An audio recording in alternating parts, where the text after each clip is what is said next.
Hello everyone, welcome to battle IAS. I hope आप लोग बहुत अच्छे होंगे। आज हम 19th ऑफ अगस्त का न्यूज़पेपर एनालिसिस करेंगे। इसमें टोटल मैंने 3 आर्टिकल लिए हैं, जिसमें पहला आर्टिकल बात करता है प्राइमरी अमीबिक मेनिंगो एनसेफेलाइटिस के ऊपर, जिसे हम लोग पैम भी कहते हैं। इसका खतरा कोझिकोडे डिस्ट्रिक्ट केरला में बढ़ा है क्योंकि इससे कुछ मौतें हुई हैं। तो इस आर्टिकल में आपको समझाऊंगा आखिर ये है क्या मेनिंगो एनसेफेलाइटिस, कैसे ये बॉडी में इम्पैक्ट करता है। इसी से कनेक्टेड जो पीवाईक्यू आया हुआ था जो कि न्यूमोनोकोकल कंजुगेट वैक्सीन के ऊपर था, मैं वो समझाऊंगा आपको। मैं आपको बताऊंगा क्या होता है मेनिनगाइटिस, उसका मैं प्रॉपर एक्सप्लेनेशन दूंगा आपको। कि जीएस पेपर 2 जो हेल्थ का सेक्शन है उसमें रिलेवेंट है, जीएस पेपर 3 जो आपका साइंस एंड टेक का सेक्शन है वहाँ पे भी इसका रिलेवेंस है। नेक्स्ट आर्टिकल बात करता है इथोपियन की माइग्रेशन क्राइसिस। आखिर इथोपिया में किस तरीके से माइग्रेशन क्राइसिस प्रिवेल कर रही है, वहाँ पे कुछ एक पर्टिकुलर प्लेसेस इन न्यूज़ का एक सेक्शन है, मैं वो दिखाऊंगा। फिर टिग्रे रीजन कैसे वहाँ पे इतनी क्राइसिस चल रही है, वहाँ पे किस तरीके के कॉन्फ्लिक्ट हो रहे हैं, मैं वो आपको बताऊंगा। साथ ही साथ इसी से कनेक्टेड जो पीवाईक्यू 2 से 3 सवाल आए हुए थे मैं वो भी शो करूँगा। जीएस पेपर 2 के लिए रिलेवेंट है, इंटरनेशनल रिलेशन में ये काफ़ी इसका रोल रहता है। थर्ड आर्टिकल बात करता है ग्लोबल हंगर का जो डिक्लाइन है और उसमें इंडिया का जो रोल है, इन दोनों का क्या रिलेशन है आपस में। जैसे अगर हमें पूरी दुनिया में हंगर क्राइसिस को डिक्लाइन करना है तो उसमें इंडिया का कितना बड़ा रोल आएगा, यह आर्टिकल उसके ऊपर बात करता है। जीएस पेपर 2 अगेन उसके लिए रेलेवेंट है। इसी से कनेक्टेड जो 2021 में मेंस का क्वेश्चन आया था, it was national food security act 2013 के ऊपर था। अब इस आर्टिकल के अंदर जो जो चीज़ें यहाँ पे मैं डिस्कस करूँगा उन सभी पॉइंट्स को आप इस क्वेश्चन के पॉइंट्स में डाल सकते हैं। आपको एक क्रिस्टल क्लियर आइडिया होगा कि किस तरीके से आपको एक आर्टिकल के पॉइंट को पिक करना है और क्वेश्चन में डालें, क्योंकि यहाँ पे एक सेक्शन है how has the food security bill help in eliminating hunger and malnutrition in India. तो आर्टिकल बात करेगा हंगर और मैल न्यूट्रिशन के ऊपर ही। तो आप जब एक पूरी तरीके से इस आर्टिकल को मैं समझाऊंगा तो by the end of this article आपको आइडिया लग जाएगा कि कैसे इस आर्टिकल के पॉइंट को आपको पिक करना है। चलिए स्टार्ट करते हैं अपना पहला आर्टिकल। पहला आर्टिकल डिस्कस करता है प्राइमरी अमीबिक मेनिंगो एनसेफेलाइटिस के ऊपर। अब हुआ क्या, हेल्थ डिपार्टमेंट ने अलर्ट इशू किया जब 3 केसेस आए इस बीमारी के, जिसे अब मैं इसको पैम बोलूँगा, ठीक है, जिसमें एक डेथ रिपोर्ट हुई रिसेंट डेज में। इसका कॉजेस क्या कहा जा रहा है, कॉजेस कहा जा रहा है एक अमीबा है और उसे हम लोग क्या कहते हैं, आपको नाइग्लेरिया फाउलेरी, ठीक है, दैट्स व्हाट, आप इतना ही जानना है आपको। क्या कहा मैंने, नाइग्लेरिया फाउलेरी इसका नाम है। इसको फ्री लिविंग अमीबा कहते हैं। ये इन्फेक्शन कैसे ऑकर होता है, जो अमीबा होता है ये आपकी नाक से या आपके कान से आपकी बॉडी में जाता है जब आप स्विमिंग कर रहे हैं ओपन वाटर में, ब्रीदिंग कर रहे हैं या स्टैग्नेंट वाटर में, कहीं पर भी मतलब पानी से कनेक्शन हो, ये नाक और आपकी कान से जाने का इसका मीडियम होता है इस अमीबा का। तो जा करके ये क्या करता है, आपके ब्रेन के टिश्यूज़ को डैमेज करता है। ये पर्सन टू पर्सन नहीं ट्रांसमिट होता है, ध्यान रखिए, क्योंकि अक्सर क्वेश्चन पूछ देते हैं कि ये आपकी कम्युनिकेबल डिसीज़ है, ये एक पर्सन से दूसरे पर्सन में ट्रांसमिट होती है। इसलिए मैंने ये पॉइंट लिखा आपको, क्योंकि देखिए जो आर्टिकल का मैं समरी लिखता हूँ वो इस फॉर्म में लिखता हूँ, क्वेश्चन इसी के ऊपर बनाया जाएगा। मैं आपको इन डिटेल लिख नहीं जाता कि ना यहाँ पे ये इन्होंने क्या कहा, डिस्ट्रिक्ट मेडिकल ऑफिसर क्या बोले, ये सब वहाँ की लोकल बातें हैं। पॉइंट है आपको यूपीएससी पर्सपेक्टिव से समझना है कि क्या रिलेवेंट हो सकता है। फिर अब देखते हैं इसमें कौन सबसे ज़्यादा खतरे में है। तो चिल्ड्रन है उनको काफ़ी ज़्यादा खतरा है। साथ ही साथ इसका सिम्टम देखा जाए तो 5 से 10 दिन के बाद इन्फेक्शन जब होता है उसमें आपको दिखने लगता है symptom, headache, fever, nausea, vomiting, जो बेसिक आपके सिम्टम्स होते हैं वो दिखते हैं। चिल्ड्रंस में देखा जाए तो they refuse to eat, inactivity start हो जाती है, बेड रेस्ट स्टार्ट हो जाता है। सीवियर केसेस में मेमोरी फेड होने लग जाती है, एपिलेप्सी होने लगती है, फेंटिंग होने लगती है। और जब सीवियरिटी होती है तो इसमें मोर्टेलिटी रेट बहुत हाई होता है। मतलब अगर देखा जाए 100 लोगों को हुआ है तो उसमें से मान के चलिए मैक्सिमम की मोर्टेलिटी हो जाएगी। आप खुद ही देखिए 3 केसेस आए जिसमें एक केस मर गया, मतलब आप सेज है कितना परसेंटेज है, मोर देन 90% से ज़्यादा कहीं ना कहीं मोर्टेलिटी इसमें दिख रही है। तो इट इज़ वेरी हाईली, इसका जिसे एक सिंपल भाषा में बोलो, इसकी मोर्टेलिटी रेट बहुत ज़्यादा सीवियर है और बहुत ज़्यादा हाई है। इस वजह से इसका प्रिकॉशन लेना ज़रूरी हो जाता है। अब मैं आपको समझाता हूँ आखिर अमीबा जो है, जो मैंने आपको बताया निग्लेरिया फाउलेरी, इम्पैक्ट कैसे करता है। ठीक है, मान लें आप एक पानी में गए नहाने के लिए, ठीक है, अब पानी अगर एक तालाब है, वो तालाब रुका हुआ है, तो उस रुके हुए पानी में अक्सर क्या होता है, अमीबा फैल जाते हैं। पहला तरीका। और दूसरा क्या है, अगर आप किसी स्विमिंग पूल में नहाने जा रहे हैं और वहाँ पानी स्टोर हो रखा है तो वहाँ पे भी अमीबा अक्सर फैल जाता है। तो अगर ये अमीबा है वहाँ पे, तो जब कभी भी आप उसमें अंदर एंटर करते हो, आपकी नाक से अगर पानी स्टैग्नेंट है तो वो चला जाता है कहाँ पे, नाक से एंटर करता है आपकी ऑल्फैक्टरी नर्व्स में और वहाँ से वो ब्रेन में चला जाता है। और जैसे ही ब्रेन में जाता है तो ब्रेन के टिश्यूज़ को डैमेज करने लग जाता है। इसीलिए देखिए मैंने लिखा कि मेमोरी फेंट होने लग जाती है, इंसान की याददाश्त जाना स्टार्ट हो जाती है। और इसी से स्टार्ट होता है primary amoebic meningoencephalitis. That's all. Impact इसका ऑलरेडी मैंने बताया, ब्रेन इन्फ्लेमेशन इसका बहुत ज़्यादा होता है, बहुत फास्ट प्रोग्रेस करता है ये, इसका मोर्टेलिटी रेट बहुत हाई है। इसका सोल्यूशन देखा जाए, अगेन मैंने प्रॉब्लम बताई है, सोल्यूशन नहीं बताऊंगा तो it will all be waste. Solution ये है कि स्विमिंग और बेदिंग स्टैग्नेंट वाटर में कहीं पर भी, इट्स नॉट जस्ट केरला, कहीं पर भी अगर आप हो तो कहीं पानी अगर रुका हुआ है तो वहाँ पे बेदिंग मत करिए। हाई चांसेस होंगे वहाँ पे कई बैक्टीरिया, कई अमीबा हो सकते हैं जो आपकी सेहत के लिए बहुत ज़्यादा नुकसानदेह हो सकते हैं। फिर अगर आप स्विमिंग कर रहे हैं तो नोज क्लिप्स को लगाइए और आपको इंश्योर करना होगा कि अगर आप किसी पोल में जा रहे हैं, टैंक में नहा रहे हैं, तो वहाँ पे प्रॉपर क्लोरीनेशन, जो क्लोरीन पड़ता है वो इसीलिए पड़ता है कि वहाँ पे कोई भी बैक्टीरिया या लिविंग ऑर्गेनिज्म हो तो पूरी तरीके से मर जाए। ठीक है, अगर कभी भी इस तरह के सिम्टम होते हैं तो उसका proper diagnosis, anti microbial drugs, ये सबसे सर्वाइवल रेट कहीं ना कहीं, बोलते हैं ना सर्वाइवल रेट तो ऑलरेडी कम होता है, अगर आपको ये हो चुका है, किसी भी इंसान को हो चुका है, सर्वाइवल रेट बहुत कम है, बट स्टिल ये सारी चीज़ें कहीं ना कहीं एज अ प्रिकॉशन के तरीके से इस्तेमाल हो सकती हैं। And on top of all, कभी भी अगर आप कोई भी क्वेश्चन में अपना ओपिनियन दे रहे हो आंसर में, तो वहाँ ध्यान रखिएगा एक चीज़ ऑन टॉप, हर एक आंसर में लिख सकते हैं पब्लिक अवेयरनेस। आप इमेजिन करिए कभी कोई पॉलिटी के ऊपर सवाल है तो वहाँ पे एक चीज़ डालो पब्लिक अवेयरनेस, कभी कोई हेल्थ के ऊपर है पब्लिक अवेयरनेस, कभी कोई पॉलिसी के ऊपर है वहाँ पे पब्लिक अवेयरनेस, कहीं भी कोई भी टॉपिक आ रहा है इसको ऐसा बोलते हैं ना, इसको एक गो टू वर्ड बना, क्योंकि पब्लिक अवेयरनेस, टूरिज्म बढ़ाना है पब्लिक अवेयरनेस, डिजास्टर सही करनी है पब्लिक अवेयरनेस। तो ये सारी चीज़ें आपको ऐसा बोलते हैं की वर्ड्स होते हैं जो बहुत ही जेनरिक होते हैं और इसको यूज़ आप कहीं पर भी कर सकते हैं। ठीक है, चलो अब देखते हैं कुछ टर्म्स की मीनिंग मैं आपको समझाता हूँ। ठीक है, पहला है न्यूमोनोकोकल, दूसरा है मेनिनगाइटिस। पहले समझते हैं मेनिनगाइटिस। कहीं पर भी आपको मेनिनगाइटिस लिखा हुआ मिले तो आप समझ लेना जो हमारी ब्रेन होती है, ब्रेन को जो कवर करने वाली लेयर होती है उसे हम लोग मेनिनगिस कहते हैं। ठीक है, जब उसी में इन्फ्लेमेशन या उसमें किसी तरह की बीमारी होती है उसे हम लोग मेनिनगाइटिस कह देते हैं। ठीक है, तो क्या होती है मेनिनगिस? ये आपकी प्रोटेक्टिव लेयर होती है जो ब्रेन को कवर करती है, स्पाइनल कॉर्ड को कवर करती है। जब वहाँ पे इन्फ्लेशन होता है तो मेनिनगाइटिस हो जाता है। उसके सिम्टम क्या है कि यहाँ मेनिनगिस लेयर पे आपके कोई इन्फ्लेमेशन हुआ है, वो है फीवर, हेडेक, स्टिफ नेक, नोजिया, कंफ्यूजन, ये सारे क्या है उसके सिम्टम कहे जाते हैं।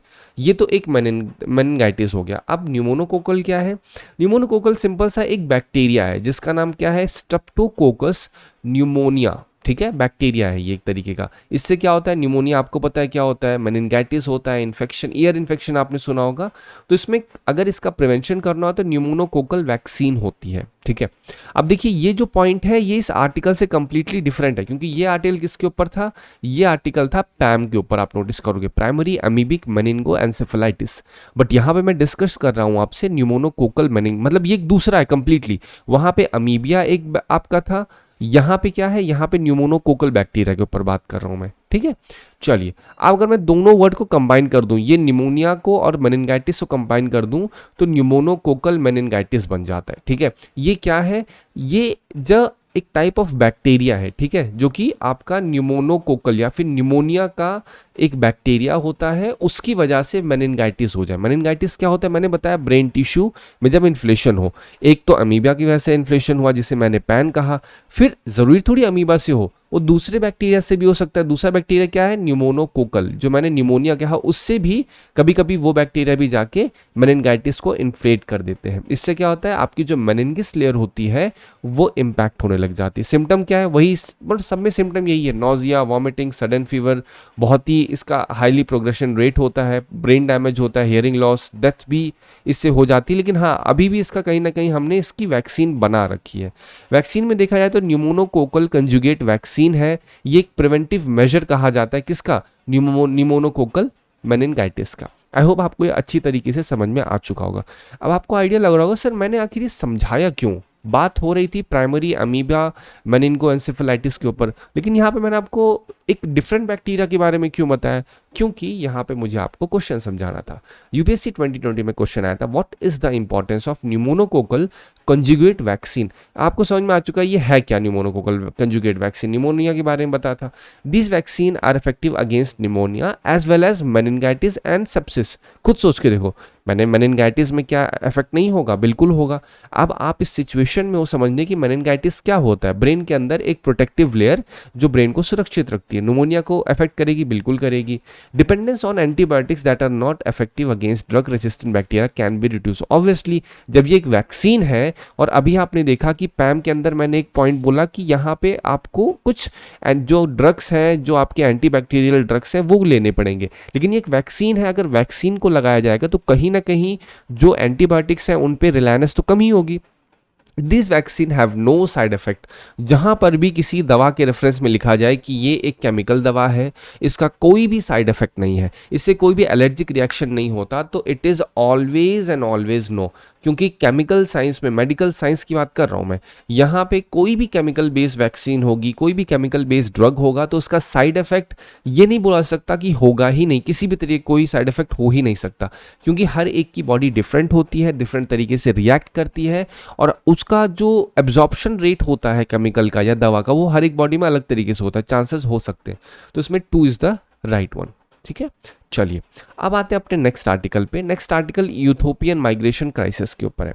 एक छोटा सा बैकग्राउंड आपको बताता हूँ। एक बोट जो कि 200 माइग्रेंट्स को कैरी कर रही थी यूथोपिया से, कहाँ, यमन ले जा रही थी। ठीक है, उसको रोक लिया गया, उसको बंदी बना लिया गया, और उसमें केवल 56 लोग सर्वाइव किए।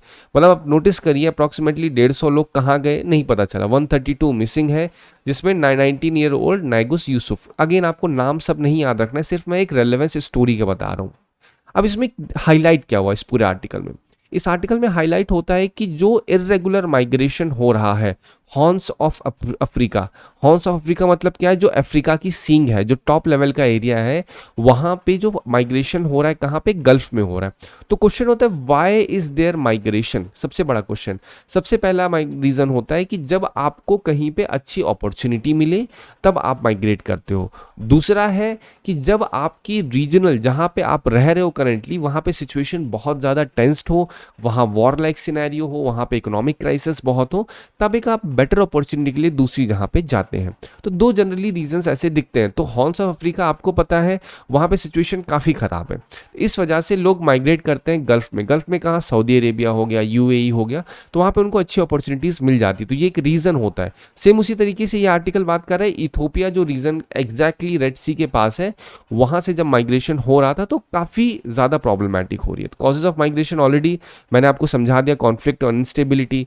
टिग्रे वॉर एक बहुत बड़ा रीज़न है। ठीक है, वहाँ पे जो वॉर की क्राइसिस सिचुएशन चलती है, आपस में कूप चल रहा है, वहाँ पे जो रेबल ग्रुप्स हैं उनकी आपस में कई बार ऐसा टसल चलता रहता है कंटिन्यूसली, जो कि एजुकेशन को, लाइवलीहुड को बहुत ही इम्पैक्ट करता है। अनएम्प्लॉयमेंट, एक्सप्लॉयटेशन बाय ट्रैफिकर से भी बहुत बड़ा रीज़न है, जिसकी वजह से माइग्रेशन एक बोलते हैं ना, एक बहुत बढ़ जाता है। क्योंकि ये जो ट्रैफिकर्स होते हैं, यहाँ के यूथ्स अगर एक रह रहे हैं जो कि झोपड़ी में, उनको ट्रैफिकर्स आके एक बोलते हैं ना ऑफर देते हैं, भैया चलो आपको हम बहुत अच्छी सिचुएशन देंगे, ये करेंगे वो करेंगे, बट उससे कहीं ना कहीं ह्यूमन ट्रैफिकिंग बढ़ती है। ठीक है, इससे लीगल माइग्रेशन के जो चैनल्स होते हैं वो बहुत ही स्लो हैं। अगर किसी इंसान को लीगली माइग्रेट करना है, वीज़ा बनवाना है, पेपर वर्क करना है, तो उसका माइग्रेशन कंपैरेटिवली दूसरा जो इलीगल माइग्रेशन है उससे बहुत स्लो होगा।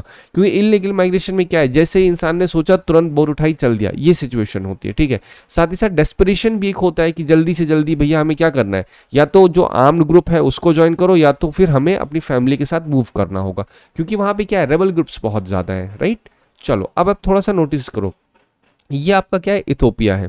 यहाँ पे नोटिस करिए रास अल आरा ये रीजन है, क्योंकि यहाँ पे आप ध्यान से देखोगे इस आर्टिकल में एक रीजन लिखा हुआ है, इसको थोड़ा सा मैं आपके लिए जूम करूंगा। अच्छा लीव इट। यहाँ पे आप देखिए जो यहाँ पे वर्ड लिखा है रास अल आरा, यहाँ पे लिखा हुआ है, तो इसी वजह से ये प्लेसेस इन न्यूज़ के लिए रेलेवेंट है। कहाँ पे है रास अल आरा? ये है यमन में, यमन के जो सदर्न पार्ट है यहाँ पे आपको मिलेगा, ये यमन का इलाका है। ठीक है, तब होता क्या है, ये इथोपिया है, बबल अल मंदब को क्रॉस करके ये लोग जाते कहाँ पे हैं, यमन में जाते हैं। यमन में रास अल आरा, बार बार बोल रहा हूँ, रास, रास से राग रख लो, अल आरा, आलाप, कुछ भी दिमाग में रख लो, ज़रूरी है। ठीक है, क्योंकि यमन के ऊपर भी सवाल आया है, इथोपिया के ऊपर भी सवाल आया है, मैं आपको शो करूंगा। ठीक है, तो रास अल आरा 2-3 बार अपने दिमाग में ऐसे बैठा लो, कहाँ पे है रास अल आरा? यमन में है। ठीक है, क्यों है इतना इंपॉर्टेंट? क्योंकि यहाँ पे इमाइग्रेशन क्राइसिस होती है बहुत ज़्यादा। अब इसमें रिस्क और वल्नरेबिलिटीज़ क्या है, मतलब क्या खतरा क्या है? पहली बात तो सी जर्नी का डेंजर है, अराइवल थ्रेट्स बहुत ज़्यादा होते हैं, क्योंकि पहुँचते पहुँचते किडनैपिंग, रैंसम, किलिंग हो जाती है ट्रैफिकर्स के द्वारा। सिविल वॉर यमन में ऑलरेडी सिचुएशन ख़राब कर देती है। इट इज़ नॉट पॉसिबल, अगर किसी इंसान को इथोपिया से जाना है यहाँ पे सऊदी अरेबिया यमन क्रॉस करके, तो यमन तो फेस करेगा ना, तो यमन में सिचुएशन ऑलरेडी बेकार है, तो वहाँ पे जो माइग्रेंट्स आते हैं इथोपिया से उनको और ज़्यादा प्रॉब्लम फेस करनी पड़ती है। और जो फैमिलीज़ है बैक होम में जो इथोपिया में है, वो और ज़्यादा डेट में, डिस्ट्रेस में और ट्रॉमा में चली जाती हैं। तो ये सारे रीजंस हैं जिसकी वजह से सिचुएशन और ज़्यादा सीवियर हो जाती है। ठीक है, अब आप देखिए ये जो इथोपिया का रीज़न है, ठीक है, आपको थोड़ा सा इधर से देखोगे, ये जिबूती दिख रहा था, ठीक है, ये आपका इथोपिया वाला पार्ट था, ध्यान से देखिए। ठीक है, ये इथोपिया का रीजन है। अदिस अबाबा इसकी क्या है? कैपिटल है। अब देखिए ये जिबूटी है, अक्सर क्या होगा, इस चैनल से लोग निकलेंगे गल्फ ऑफ एडन, और यहाँ पे क्या मैंने कहा, रस अल आरा, यहाँ पे पहुँचेंगे, और पहुँचने के बाद क्या होगा, ये इस बॉर्डर के बाद क्या है, ये सऊदी अरेबिया लग जाता है, तो वहाँ पे जाएंगे किस लिए? ताकि बेटर इकोनॉमिक अपॉर्चुनिटी मिल सके। तो ये है इथोपिया का मेन रेफरेंस जो आपको रखना है। टिग्रे रीजन भी यहीं पे है जहाँ पे बहुत वॉर लाइक सिचुएशन बनी रहती है। अब यहाँ पे गवर्नमेंट का क्या रिस्पांस है, इंटरनेशनल रिस्पांस क्या है? तो पहली बात तो इथोपियन गवर्नमेंट कहती है कि भाई साहब इलीगल माइग्रेशन मत करो, लोगों से कहा है कि लीगल तरीके से जाओ। बट स्कॉलर्स जो हैं, जो बड़े बड़े आपके जिनके पास नॉलेज है इस फील्ड की, वो कहते हैं भाई जो लीगल माइग्रेशन है वो बहुत ही कॉस्टली है और इनएक्सेसिबल है। अगर यूनाइटेड नेशन की फिगर्स की बात की जाए तो इथोपियन के माइग्रेंट्स जो हैं अब्रॉड, वो 2 लाख से 1.1 मिलियन हो चुके हैं 2024 में। यमन की वॉर कंटिन्यूसली चल रही, बट फिर भी यहाँ पे यमन में अराइवल ट्रिपल्ड हो चुका है। आप सोच के देखिए, 2021 में 27,000 था, बट 2024 में यही 90,000 हो चुका है अराइवल। क्यों? आप देखिए, यहाँ से इथोपिया से लोग जाते हैं कहाँ पे? यमन में जाते हैं, और यमन में जाने के बाद उनको पता है कि यहाँ पे सिचुएशन खराब है, बट फिर माइग्रेशन बढ़ता जा रहा है। तो ये सब शो करता है। सिग्निफिकेंस इसकी क्या है? ये दिखाता है कि भैया जो कॉन्फ्लिक्ट है वो किस तरीके से पुश करता है माइग्रेट करने के लिए, अनएम्प्लॉयमेंट कैसे पुश करता है, पॉवर्टी कैसे पुश करती है अफ्रीकन माइग्रेशन को, ह्यूमन ट्रैफिकिंग उसका नेटवर्क किस तरीके से एक्सप्लॉइटेशन हो रहा है लोगों का, वो हाईलाइट होता है। क्वेश्चन भी रेस करता है कि क्या स्टेट के अंदर कितनी कैपेसिटी है, रीजनल सिक्योरिटी कितनी प्रोवाइड हो पा रही है, साथ ही साथ इंटरनेशनल रिस्पॉन्सिबिलिटी कि माइग्रेशन की गवर्नेंस कैसे होगी। कि माइग्रेशन का मेन एस्पेक्ट ही होता है कि भैया कहाँ पे अपॉर्चुनिटी अच्छी होगी, जहाँ पे फैमिली का पालन पोषण हो सके।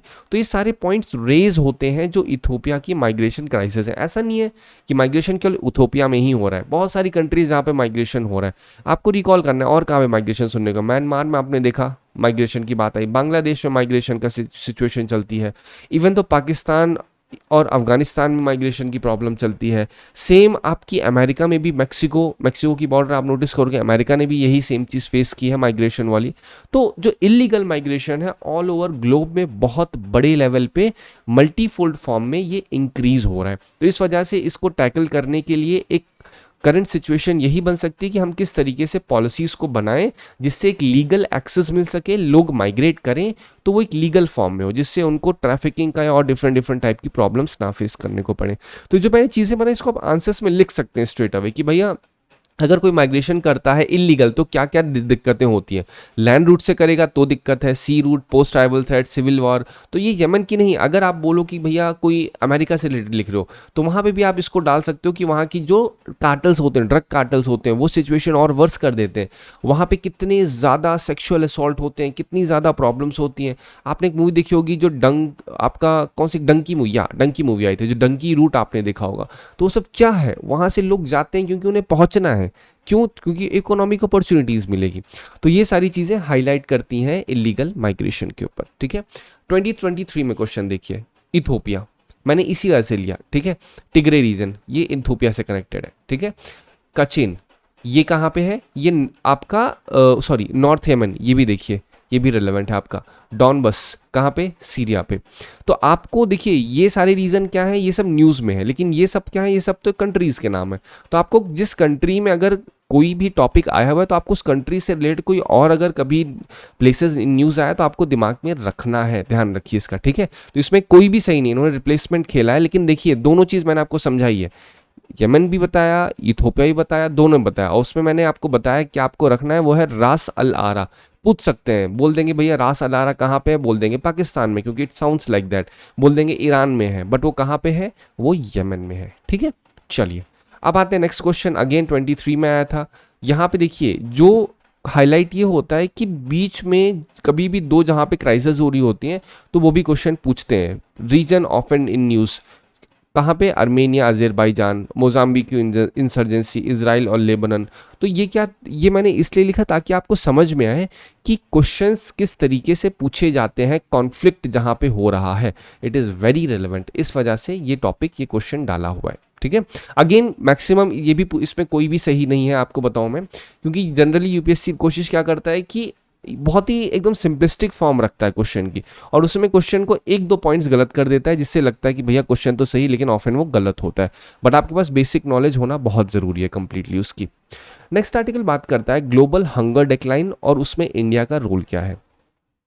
अब United nation state of food security and nutrition in the world, ये प्रॉपर एक रिपोर्ट 2025 जब आई तो उसमें ये देखा गया जो अंडर नरिश्ड पीपल हैं वो 673 मिलियन है 2024 में, और अगर 2023 में देखे जाए तो 688 मिलियन थे, मतलब 8.2% कम हुए हैं।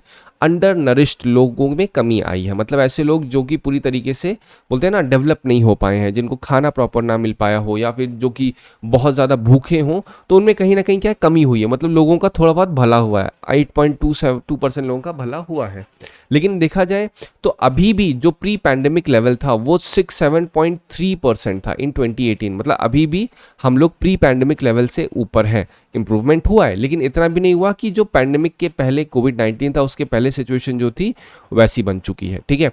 लेकिन ये चीज़ कहीं ना कहीं एक बीम ऑफ होप भी दिखाता है कि हंगर का राइस कितना ज़्यादा हुआ था कोविड-19 के बाद, अब थोड़ा बहुत क्या हो रहा है, कम हो रहा है। तो ये तो ग्लोबल लेवल पे बात आई।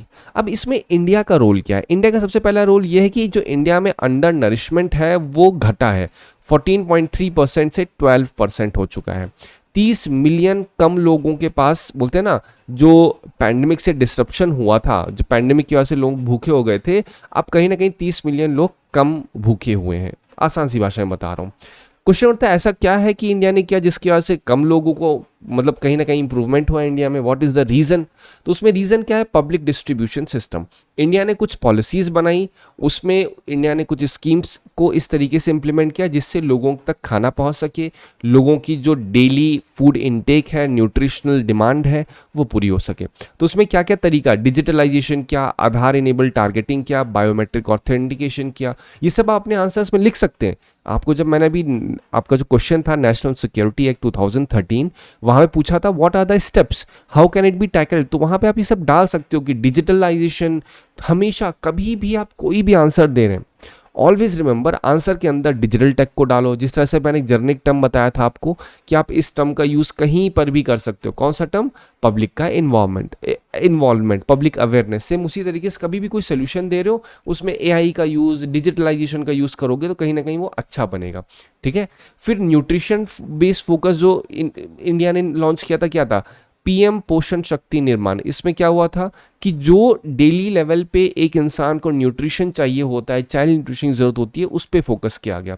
हेल्दी डाइट्स पे फोकस किया गया, जिससे बोलते हैं ना फूड इन्फ्लेशन, जो खाने पीने की चीज़ें होती हैं उस पर महंगाई हो, लेकिन फिर भी गवर्नमेंट ने उसमें सब्सिडी ताकि वो अफोर्डेबल रेट पे मिल सके, और जब मिलेगी तो लोगों में कहीं ना कहीं क्या होगी, उनमें ताकत आएगी, अंडर नरिशमेंट कम होगा। अब और आसान सी भाषा में ऐसे समझिए कि अगर एक इंसान को 100 यूनिट न्यूट्रिएंट की ज़रूरत है और उसे केवल 15-20 यूनिट मिल रहा है, तो क्या कहा जाएगा, 80 यूनिट्स वो अंडर नरिश है, मतलब उसके पास सही तरीके से न्यूट्रिशन मिल ही नहीं पा रहा है वो, ठीक है, जिसकी वजह से वो अंडर नरिश हो जाता है, राइट। अब चैलेंजेस कौन कौन से बाकी हैं, 60% पॉपुलेशन अभी भी प्रॉपर अफोर्डेबल हेल्दी डाइट नहीं है उसके पास। कॉजेस क्या है उसका, प्राइजेस बहुत ज़्यादा हाई है न्यूट्रिएंट रिच फूड के, जो कोल्ड चेन है वो बहुत ज़्यादा वीक है, मार्केट बहुत ही इनएफिशिएंट है, सारी रीजंस है। और क्या हो रहा है, जो मैल न्यूट्रिशन है वो बढ़ रहा है, लोगों में मोटापा बढ़ रहा है, लोग खा तो रहे हैं। अगर एक दिन में एक इंसान को 1000 कैलोरी चाहिए, तो अगर सुबह सुबह आपने 3 समोसे खा लिए 1000 कैलोरी हो गई, तो क्या पूरे दिन आप कुछ खाओगे ही नहीं? नहीं। तो आप पूरे दिन और भी कुछ भी अड़गम बड़गम सब खाते रहोगे, तो वो क्या होगा, वो आपके ओबेसिटी को बढ़ाएगा, आपके अंदर मोटापा लेके आएगा। लेकिन आपको माइक्रो न्यूट्रिएंट की जो डेफिशिएंसी होती है वो फुलफिल नहीं हो पाएगी, स्पेसिफिकली देखा जाए तो अमंग पुअर। तो इसका वे फॉरवर्ड क्या है, सोल्यूशन क्या है? सोल्यूशन ये है, पहले हमको अपना प्रोडक्शन बूस्ट करना होगा, पल्सेस, फ्रूट, वेजिटेबल्स, एनिमल्स, इन सब को अफोर्डेबल बनाना होगा गवर्नमेंट को। जो पोस्ट हार्वेस्ट इंफ्रास्ट्रक्चर, एक बार खेती होने के बाद जब प्रॉपर प्रोडक्ट आ जाता है तो कोल्ड स्टोरेज सही से नहीं मिल पाते हैं, इसलिए सामान सड़ जाता है। और एक अगर सामान रखा हुआ है एक्स जहाँ पे, तो वाई जहाँ पे जाने के लिए ट्रांसपोर्टेशन सही से नहीं हो पाता, या वाई जहाँ पे लॉजिस्टिक्स अच्छे नहीं होते। तो ये दोनों अच्छा करना होगा। हमें जो फूड लॉस है वो कम करना होगा। कब? जब हम उसको अच्छे तरीके से लॉजिस्टिक्स हमारे होंगे। वुमेन लेड एंटरप्राइजेस करना होगा। इससे क्या होगा, इंक्लूसिव डेवलपमेंट होगा, वुमेन का इंक्लूजन होगा, इक्वालिटी बढ़ेगी, राइट। जो फार्मर प्रोड्यूसर ऑर्गेनाइजेशन है उनको इम्प्रूव करना पड़ेगा, उनको स्ट्रेंथन करना होगा। क्लाइमेट रिजिलियंट क्रॉप्स को हमें ध्यान रखना पड़ेगा, ऐसी क्रॉप्स लगाएं जो कि क्लाइमेट के साथ रिजिलियंट हो। ये ना होगी कि हम क्रॉप लगा, यहाँ ठंडी जहाँ ठंडी है वहाँ पे हम गर्म क्रॉप लगा रहे हैं, वहाँ पे हमें ऐसा करना पड़ेगा कि वो एक्लिमेटाइज हो वो क्रॉप वहाँ के लिए, और वहाँ के लोग उसको खाने के आदी हों, वो उनके स्टेपल फॉर्म में आए, और वो सब्सिडाइज प्राइजेस पे गरीबों को मिल सके, जिससे अगर कोई भी स्टंटेड है, अंडर नरिश्ड है, तो उनकी कहीं ना कहीं हेल्थ में डिग्रेडेशन ना हो, ठीक है। डिजिटल एग्रीकल्चर प्लेटफॉर्म हमें और एक्सपैंड करना पड़ेगा। ई नैम के ऊपर PYQ आया हुआ था ऑलरेडी, मैंने इसके ऊपर डिस्कशन किया था। एग्री स्टैक, ई नैम, जियो स्पेशल टूल, इन सब का यूज़ करना होगा जिससे हम एग्रीकल्चर का प्रोडक्शन बढ़ा सकें। और जब जियो स्पेशल टूल की बात होती है तो वहाँ पे एक बहुत ब्रॉड लेवल पे समझिए कि स्पेस टेक में जो इन्वेस्टमेंट हो रहा है, निसार सैटेलाइट में बात हुई। निसार सैटेलाइट क्या है?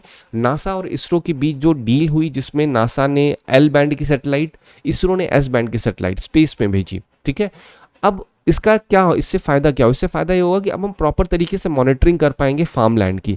जब मॉनिटरिंग होगी तो और अच्छे तरीके से प्रोडक्शन हो पाएगा, ठीक है। तो ये सारी तरीके हैं जिससे आपको दिमाग में रखना है, और इन सब को आप यूज़ कर सकते हैं, चैलेंजेस का यूज़ कर सकते हैं अपने आंसर में लिखने के लिए। मतलब क्या क्या प्रॉब्लम्स हैं, उन प्रॉब्लम का सोल्यूशन क्या है, वो सारी चीज़ें आप लिख सकते हैं अपने आंसर में। आई होप आपको इस वीडियो से मदद मिली होगी। Thank you so much for watching.